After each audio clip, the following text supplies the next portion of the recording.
क्या काय के लिए आया फिर? सर ये जो पेड़ कटान हो रहा है, हम इसके रोकने के लिए हम सारे इकट्ठे हुए हैं एक साथ ही इधर।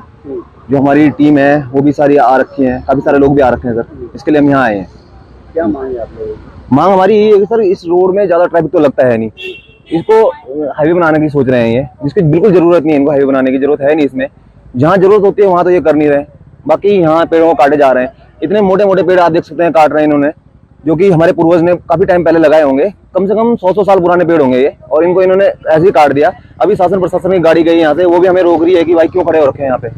हमने उन्हें बताया कि सर हम इसलिए आए हैं, तो बोल रहे कि नहीं ऐसे चले जाओ कि बच्चों को लेकर आ रखे कि FIR कर देंगे, कि हम ऐसे बात बोल के गए हैं सर वो हमें ना यहाँ से। तो इसलिए हम यहाँ पे आए हैं सर कि हम इस जंगल को बचा पाए सर। तो जब तक समस्या का समाधान नहीं होगा आप लोग ऐसे प्रोटेस्ट करते हैं? बिल्कुल सर, बिल्कुल बिल्कुल। अब नेशनल हाईवे अथॉरिटी का एक और प्रोजेक्ट, जिसमें ऋषिकेश के पास सड़क के चौड़ीकरण के नाम पर बड़े कीमती किस्म के वनों का हनन हो रहा है। और मैं कीमती इसलिए बोल रहा हूँ कि जिस तरह के वन वहाँ हैं जिनकी उम्र 100 साल के आसपास है, वो साल के हैं, इसीलिए उसका नाम साल रखा गया। एक बहुत बड़ा सवाल अब तो कम से कम राष्ट्रीय स्तर पर खड़ा होना ही चाहिए कि हम इस सड़कों के नाम पर कितने सितम करेंगे, क्योंकि अब तो दिखाई भी देने लगा है कि मौसम हाथ में नहीं है। और हमने नज़दीकियों से पिछले 10 साल को भी देखा ही है कि कहाँ हालात पहुंच गए। फ्रांस, यूरोप किस तरह से हताहत हो चुके। तो अभी भी अगर हम सबक नहीं लेना चाहते और इस पूरी घाटी को अगर हम इस रूप में सड़कों के मार काट के बीच में ले आएंगे, तो ये अपना वो पहचान तो खोएगी ही, लेकिन इसमें रहने वाले लोगों के लिए जीवन दूभर हो जाएगा।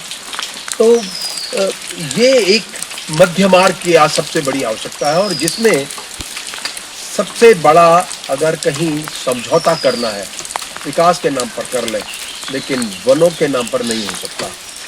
सोचना ही होगा कि आखिर हम करना क्या चाहते हैं। सरकार कटिबद्ध है विकास के नाम पर, लेकिन प्रकृति उससे बहुत ऊपर है, क्योंकि पहले जान चाहिए। जान का नंबर बाद में आता है, और हम अपनी ही जान को जहान के नाम पर लुटाने को तैयार बैठे। ऋषिकेश भारियावाला मार्ग का चौड़ीकरण हो रहा है। इसी एवज में आप ये दे सकते हैं, ये करीब 3000 पेड़ कटने प्रस्तावित हैं, और ये काम स्टार्ट भी हो चुका है। और ये पेड़, ये देख रहे हैं आप कितनी मोटे पेड़ हैं, और ये काफ़ी वर्षों के पुराने पेड़ यहाँ पर हैं जिन्हें काटा जा रहा है। और करीब 3000 पेड़ ऋषिकेश तक काटे जाएंगे। लेकिन अब स्थानीय लोग इस के खिलाफ सड़कों पर उतर गए हैं। ये बच्चे हैं, स्कूली छात्र हैं, ये जो अलग अलग जगह से आए हैं, इनका ये साफ कहना है कि जो सरकार विकास के लिए ये विनाश कार्य कर रही है, ये रुकना चाहिए। लेकिन सबसे बड़ा सवाल इसमें यह है कि बरसात का मौसम शुरू हो चुका है।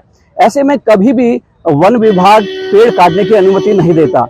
तो ये किस अनुमति के तहत ये कार्य हो रहा है, ये सभी लोग जानना चाह रहे हैं। और इनका ये कहना है कि सरकार को ये पेड़ काटने का काम कम करना चाहिए, जबकि जो शहरों में अतिक्रमण है अगर वो हटा दिया जाए तो जाम की समस्या से निजात मिल सकती है। इन्होंने सरकार से गुहार लगाई, और अब ये जो छात्र हैं ये खुद यहाँ पर पेड़ लगाने के लिए पौध लेकर आ गए हैं, जिसमें पीपल के और कई फलदार पेड़ हैं। क्योंकि इनका कहना है कि जो ये क्षति हुई है इसकी भरपाई करना तो बहुत मुश्किल है। लेकिन इनका छोटा सा प्रयास है कि जो ये सरकार 3000 के करीब पेड़ यहाँ पर काट रही है, तो उसके एवज में ये करीब 10,000 पौध इस जंगल में लगाएंगे, ताकि कुछ नुकसान की भरपाई हो सके। प्रमोद नौटियाल, आज तक, ऋषिकेश।